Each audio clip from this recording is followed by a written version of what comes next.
What's going on, Diablo 2 fans? My name is Debrunski, and today we're going to go over 5 tips to help you build your sorceress from scratch in Diablo 2. I get asked all kinds of questions about how can I get my character through hell, how can I even get her to hell, where should I MF, that kind of thing. So this is just kind of a video that's trying to encompass all that with 5 simple tips. Hope you guys enjoyed this video. Let's jump in. Okay, tip number 1, and this is a big one for getting your sorceress through normal and nightmare, and that's taking advantage of powerful low-level rune words. There are numerous beneficial low-level rune words that you can make to help buff your sorceress and get her deep into nightmare difficulty. A few rune word examples: Leaf, an amazing rune word for any starter fire sorceress in normal. Leaf is easy to make and provides a substantial boost to fire skills. Stealth, another great and inexpensive rune word providing your sorceress with faster cast rate, faster hit recovery, and mana regeneration. And the big one, Spirit in a Crystal Sword. 2 to all skills, faster cast rate, 55% faster hit recovery, vitality, and mana. Can't say enough about this cheap and easy to make rune word. But there's lots of other strong starter rune words to use, like Lore, Splendor, and Smoke, which all can be made in late normal and early nightmare. So make sure you guys take a look through all of the rune words on the Ariat Summit if you're not familiar with them.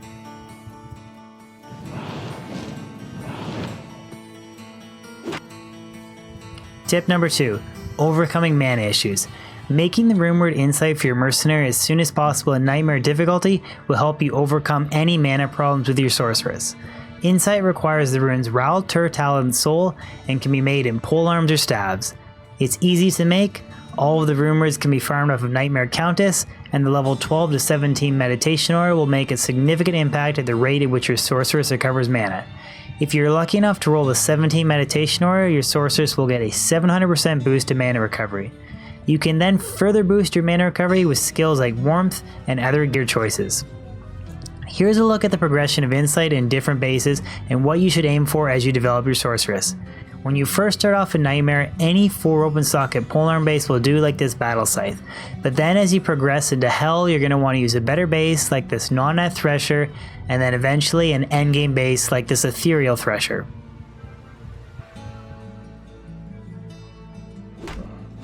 Tip number 3, reaching important faster cast rate and faster hit recovery breakpoints. Quick disclaimer, you must reach a breakpoint or exceed it in order to reach the next FCR or FHR breakpoint. The sorceress breakpoints are listed on the screen, but it should be noted that these breakpoints differ between all classes in Diablo 2, so make sure you look them up. FCR and FHR breakpoints are really important for your sorceress as you reach late Nightmare and early Hell difficulty. Now there is honestly hundreds of different combinations of items that you can use to stack faster cast rate, so I'm not going to go into detail listing every single possible combo, but I will go over important breakpoints to reach and a few items that you can use to reach them. First, let's start with faster hit recovery. Late Nightmare, early Hell, you should be shooting for 60 faster hit recovery. Why is faster hit recovery important?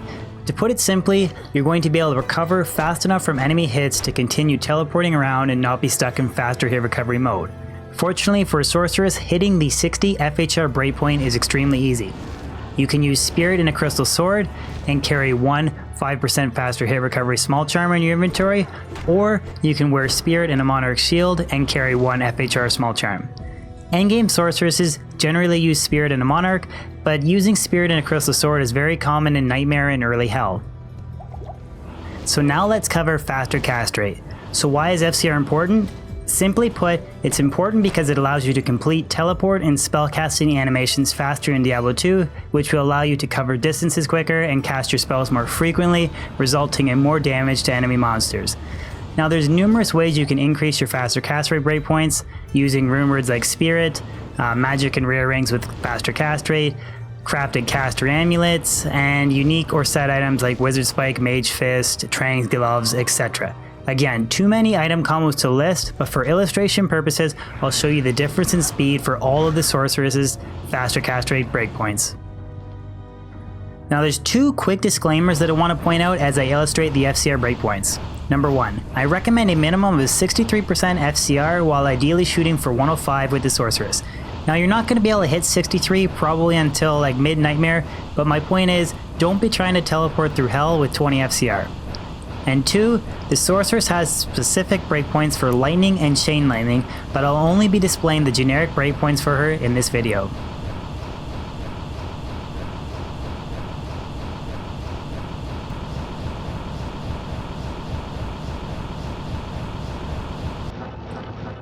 Tip number 4, moat tricking Mephisto for your base gear.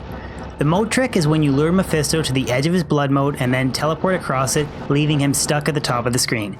This technique makes it extremely easy to kill Hell Mephisto with even a poorly geared Blizzard Sorceress. Once he's stuck at the top of the screen, you can slowly drop blizzards on him until he dies. Hell Meph is an amazing boss to farm for essential base gear like Shaco, Scalders, Whizspike, etc. He can even drop high-end gear like Arachnid's Mesh and Mars Kaleidoscope if you're lucky enough. Some other points to cover regarding the moat trick. You can save yourself a lot of time by taking Mephisto's portal to Act 4 after you kill him, and then using the Act 4 home waypoint to get back to the Endurance of Hate level 3, because it helps you avoid walking the entire dock in Kurast. This can save you loads of time over hundreds of Mephisto runs.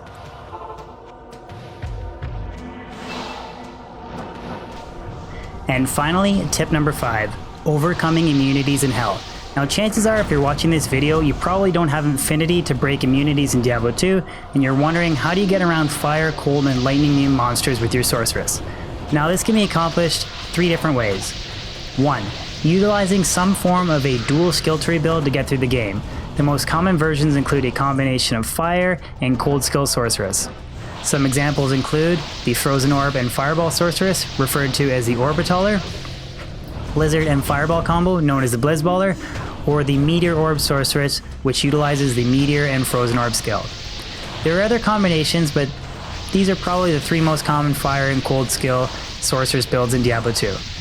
Now a fire and cold Sorceress will be able to handle almost all monsters in Diablo 2. You may encounter the odd boss that is both fire and cold immune, and if that's the case, just ignore that particular boss. This Sorceress build will be able to get you through hell and beat the game without too much trouble. Now you might not have insane clear speed, but it gets the job done. Number 2, farming areas that don't spawn with a particular immunity. A great example of one of these areas is the Ancient Tunnels in Act 2.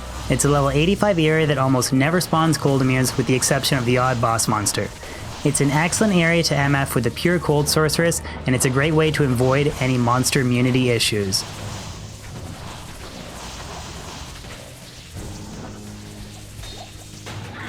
And number 3, taking advantage of the rumored Infinity. Infinity grants you a level 12 Conviction Aura, and it's one of the only 2 ways to break a monster immunity in Diablo 2. Infinity is most commonly paired with a Lightning Sorceress or a Javazon because it breaks almost every lightning immune monster in the game. Now odds are you probably already know this if you happen to have the rumored Infinity already, but I wanted to mention it in this video anyways. Well guys, there you have it. That's my 5 beginner tips for the Sorceress in Diablo 2. Now, I know I probably didn't go into insane depth for each detail. I mean, to be honest, I could probably spend 10 minutes explaining breakpoints, how they work with the 25 frames per second, that kind of thing, but I tried to evenly cover everything, and I think I did a pretty good job, so I hope you guys enjoyed it, and I hope this helped out somebody.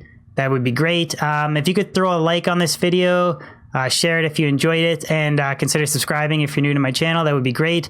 Thank you so much for the support, guys. Hope you guys have a great day. Talk to you later.